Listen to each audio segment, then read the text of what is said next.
Estamos de volta com as últimas notícias, as últimas informações do Fluminense nesta segunda-feira. Ainda é data FIFA, o ritmo está mais devagar, né? Tá mais lento. Afinal de contas, vai até quarta e quinta. O Fluminense volta a campo pelo Campeonato Brasileiro contra o Juventude no Maracanã, um jogo que abre uma sequência de jogos aí no Maracanã e está me preocupando um pouco. Não pelo adversário, inclusive o Juventude foi goleado por um time bastante modificado do Palmeiras no último sábado, mas porque até o momento apenas 5.000 ingressos foram vendidos para esse jogo. É uma partida, são mais 3 pontos inegociáveis, né? Quando a gente fala em classificação para Libertadores, nessa briga que eu sei que não vai ser fácil, porque o time do Fluminense oscila, o time do Fluminense perde jogos, quando a gente acha que vai engatar, não consegue engrenar.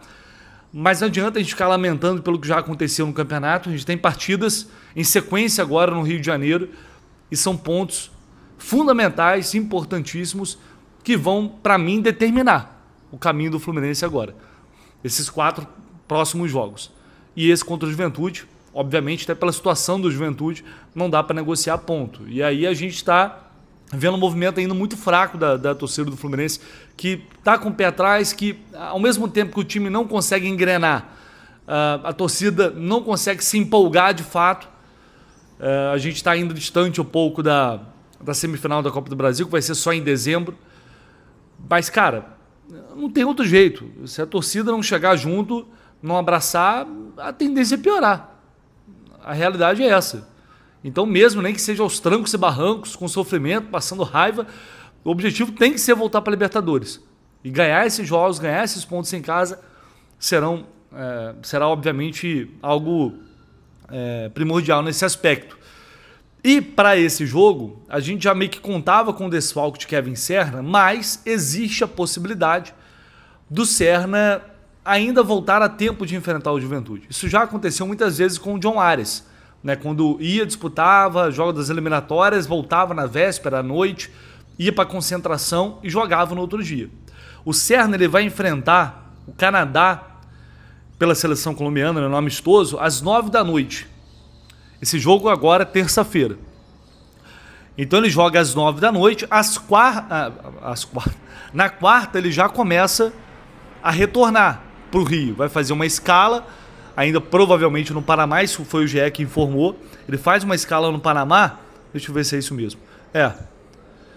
Ele deve deixar os Estados Unidos ali na manhã, final da manhã de quarta-feira, tem uma escala, deve chegar já à noite aqui no Rio, chegará à noite aqui no Rio, e aí vai depender de uma avaliação do Zubeldia, da comissão técnica dele, para ver como que o Serna vai jogar, vai se reapresentar. E também vai depender de quanto tempo ele ficará em campo. Agora nessa estreia dele pela seleção colombiana, contra o México, vitória de 4-0, o Serna foi titular, jogou 65 minutos. Então vai depender do quanto ele será aproveitado nesse jogo. Você vai começar como titular, você vai entrar no segundo tempo. Isso também certamente impacta em termos de desgaste. Mas até pelo que a gente já viu o Ares fazer, eu creio que o Serna, no mínimo, ele vai ser relacionado. No mínimo, ele vai estar no banco de reservas. E aí a utilização vai depender mesmo no Zubeldia. Mas ele voltando na quarta, chegando aqui à noite, descansando. O jogo é só às 9h30, o jogo é tarde. Então dá tempo de dar uma recuperada mínima, básica, para que ele possa, enfim, ter condições de jogar pelo menos alguns minutos. Eu, particularmente, estou contando com Kevin Serna, que foi bastante elogiado. Assim, não foi uma grande atuação, não vi o jogo todo, vi alguns lances e vi os lances dele, mas me baseei muito pela repercussão da imprensa colombiana. Vou até colocar na tela para vocês.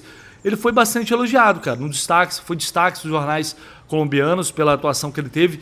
Muita dedicação, muita correria, muita vontade, alguns erros, mas tudo dentro do chamado pacote Kevin Serna, né, que a gente já tantas vezes teve a oportunidade de presenciar por aqui.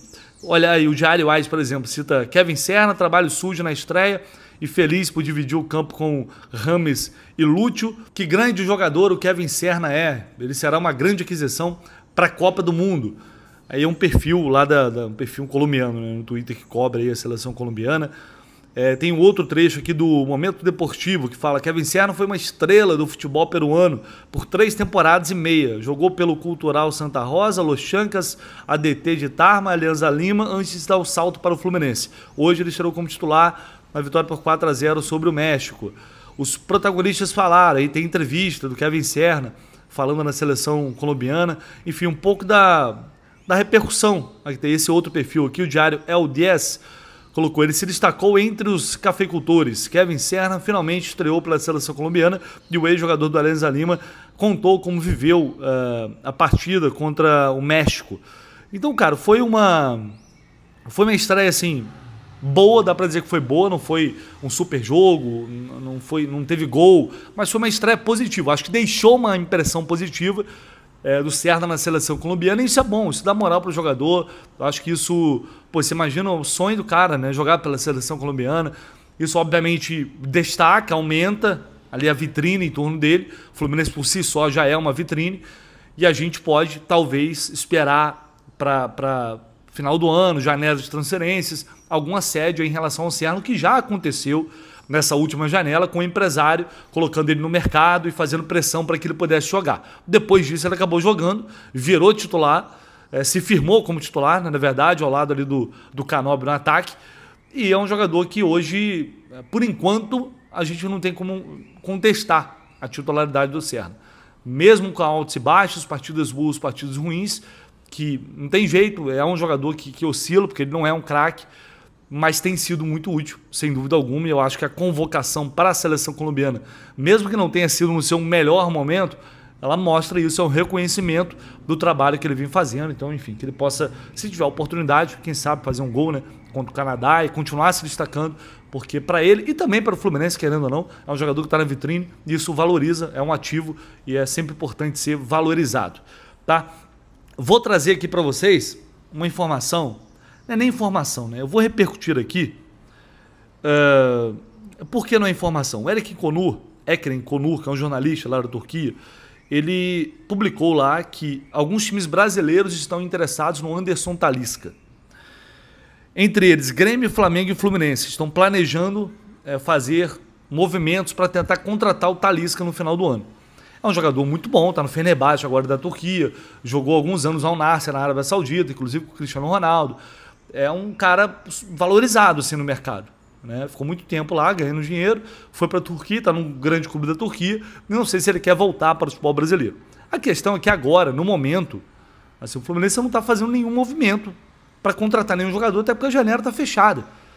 E só vai reabrir no final do ano, o foco está em outras situações, né? Claro que talvez é um jogador, provavelmente é um jogador que faz parte do monitoramento ali do scout, bem possível, até óbvio, mas não tem assim nada acontecendo agora em termos de contato para contratar o Talisca neste momento. Pelo menos não tem essa informação.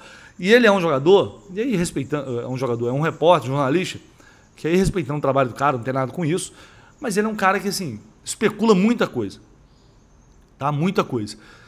E nem sempre se concretizam. Então, só para pontuar aqui, deixar claro que tem esse viés de mercado, de sair especulando um monte de coisa, nem sempre elas se confirmam, mas estou trazendo aqui, repercutindo o que ele falou lá mais de uma vez nesses últimos dias, mas do lado de cá, por enquanto, não tem nada de concreto, a não ser talvez o scout monitorando. Então, porque assim, é possível, final do ano, o Fluminense se interessar pelo Talisca. É um jogador que, se voltar para o futebol brasileiro, decidir voltar, todos os clubes vão querer. Aí vai depender do projeto, de quem chegar na frente e oferecer o que vai pedir. Mas é um cara que ele tem valor de mercado e é super natural que esteja sendo monitorado por grandes equipes. Pessoal, só pedir para você deixar o seu like, se inscrever aí no canal do Leste, tá? Se você ainda não deixou o seu like, se inscreva aí, muito importante, conto com vocês. Por favor, tá? Seu comentário também é sempre muito bem-vindo.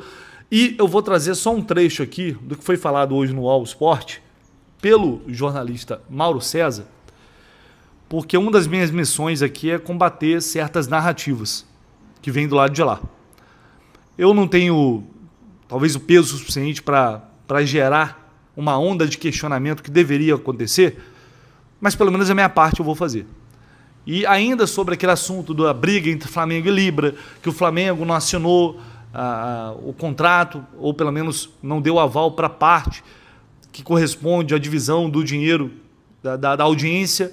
Essa é a grande briga. O Flamengo entrou com uma ação judicial, está segurando o dinheiro dos caras, está todo mundo lá puto com o Flamengo. Né? A revolta está grande, a briga está grande, eu quero mais é que piore. Mas tem uma narrativa que está sendo imposta já há algum tempo de que o Flamengo está abrindo mão de dinheiro, que só o Flamengo está abrindo mão de dinheiro da Liga. E eu vou, para fazer parte dessa Liga, para tornar possível essa futura Liga. Eu vou trazer aqui um trecho que ele falou lá no All Sport e vou pontuar uma coisa na sequência. Bem, eu acho primeiro que o Landim deveria ir lá no Conselho Deliberativo do Flamengo explicar por que ele aceitou esse contrato, fora os 30% lá da audiência, que não é bom para o Flamengo, né? Ele deveria ir lá no clube explicar por que ele aceitou isso. Deveria ser convidado pelo Conselho a ir lá conversar com os conselheiros e explicar o porquê disso. Esse é um ponto. Ele estaria viajando, né? Alegou isso, por isso não deu essa sumida aí nos últimos dias. Mas enfim, falou, né? E acho que o BAP demorou muito a se manifestar publicamente, porque ele fala para a TV do clube no YouTube, a Flamengo TV, isso não é o bastante, né? Ele está falando para a bolha dos rubro-negros. Ele tem que falar para a imprensa, especialmente depois que outros dirigentes foram à imprensa e falaram coisas absurdas, tolices, tipo, não vai jogar sozinho. Isso é uma bobagem colossal que está se discutindo, não tem nada a ver com a parte esportiva, é uma questão meramente financeira, comercial dos clubes, né? E ele tinha que se manifestar em algum momento, pelo menos dessa vez ele falou dentro do clube e falou também para a imprensa. Há muita desinformação, né? A assinatura do Landim não existe a assinatura de adesão à Libra, não a assinatura concordando com a distribuição desses 30%. Está muito claro, né? Tanto que as reuniões que aconteceram para discutir esse tema foram nesse ano de 2025, quando o Landim não estava mais no poder. E se existisse a tal assinatura, ela já teria sido apresentada e essa história teria se encerrado. Ela não existe. Existe a assinatura de adesão à Libra. E tem lá o papel que mostra os percentuais em branco, né? O documento que o Rodrigo Marques publicou lá no começo do mês, que fica muito claro ali que realmente não tem uma decisão sobre isso. No mais, acho que tem uma série de questões que passam à margem. Tem muitas discussões do tipo, eu concordo ou não concordo, pouco importa o que nós pensemos. Se a gente concorda ou não concorda e tal, não importa. A questão é uma questão legal. Não tem assinatura, ponto final. Então, a Liga, por conta dela, fez a distribuição da primeira parcela, o Flamengo tentou acordo, não conseguiu, só tem uma opção, se recorre à justiça. Aí tem uma ideia muito ingênua, pueril, que é, não, espera decidir na justiça. Acabei de falar no começo do programa a história do Valdir. Como é que você pode contar que clubes de futebol que eventualmente fiquem te devendo uma grana vão te pagar? O Flamengo não consegue receber do Thiago Maia. O Corinthians está pagando aí o Raniel a perder de vista com o aval, né, a decisão da CNRD, que é o braço da CBF, que existe para resolver esses imbróglios aí, financeiros inclusive. Então, como é que num ambiente tóxico como esse, os clubes dão calote uns dos outros, o clube não paga, tem doping financeiro. A Ponte Preta, Série C, subiu agora, nadando de braçada na chave do Náutico, do Guarani e do Brusque. 100 dias sem pagar salário. Correto isso? Não é correto, claro que não é correto. Ou seja, outros clubes estão pagando em dia, não conseguem subir. Um time que deve... Se você deve 100 dias de salário, aproximadamente, você tem um time que você não pode pagar. Então, não poderia estar em campo. Não tem fair play financeiro, uma bagunça danada do futebol brasileiro, todo desregulamentado. Então, essa é uma briga comercial. E acho que o Landim deveria explicar no Conselho, se é que ele consegue, por que ele aceitou esse contrato, que no todo ele é muito ruim para o Flamengo. O Flamengo deixa de ganhar cerca de 100 milhões de reais por ano, em relação ao ano passado. Isso é uma demonstração que, ao contrário do que se fala, o Flamengo abriu mão de dinheiro. E eu acho que o Landim tem que ser questionado por isso. Por que você abriu mão disso? É isso. Por que você abriu mão? Quem tem que defender o interesse do Flamengo? Alguém acha que os presidentes dos outros clubes estão defendendo o interesse de quem? O Flamengo relata, inclusive, que quando havia essa discussão na reunião, tinha presidente do clube que saía da reunião e ia embora. Não disseram qual, mas disseram que tinha presidente ir embora. Vamos discutir agora essa questão. Não, tchau, estou indo embora, tem um compromisso.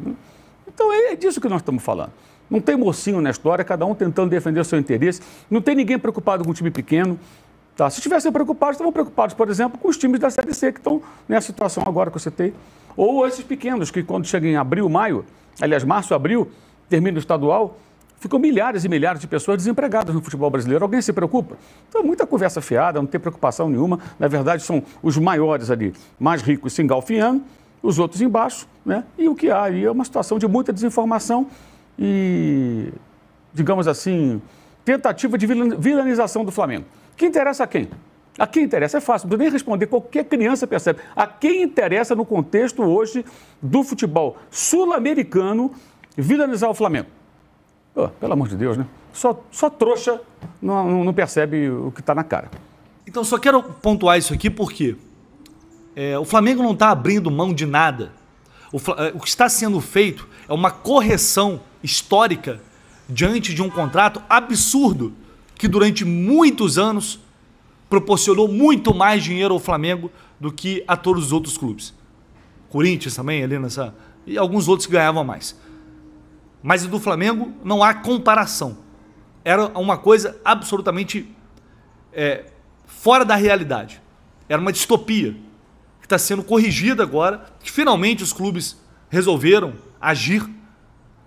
E não faz sentido você basear uma criação de uma nova liga com toda uma discussão entre dois blocos diferentes em relação a direitos de transmissão, a negociação desses direitos, como cada bloco fez ali a sua negociação, e continuar se baseando em cima de um contrato que era e foi extremamente vantajoso e, de novo, distorcido da realidade durante todos esses anos que a Globo deu ao Flamengo. Então o Flamengo não está abrindo mão de nada. Eles ganharam durante todos esses anos muito mais dinheiro que todo mundo. Se beneficiaram de todas as formas possíveis. O que, obviamente, não que não teve competência, mas foi fundamental para que eles pudessem se reerguer, colocar ali contas em dia. E hoje, realmente, tem um trabalho sólido que foi feito. Mas, obviamente, isso não cai do céu e não é milagre. Foram anos e anos beneficiados. Então, o que está sendo feito agora é uma correção histórica. Tá? Nada além disso. São os bonzinhos. Agora resolveram, todos os clubes do futebol brasileiro resolveram demonizar o Flamengo. Agora todo mundo é contra, né? Os pobrezinhos, tadinhos. Infelizmente, né? Agora todos os clubes estão movidos, estão com um grande objetivo, com um grande e único objetivo de atacar, né, o clube bonzinho do futebol brasileiro, que não quer tirar nada de ninguém, que não quer... Quando ele fala, todo mundo está pensando em si, exatamente. Chegou a hora dos outros clubes pensarem em si e acabarem com isso. A liga está sendo criada para isso. Porque se for para continuar baseando um contrato anterior, então não precisa ter liga. Não faz liga. Então é só para a gente não deixar se perpetuar essa narrativa de que eles estão abrindo mão de dinheiro e o resto ninguém está abrindo.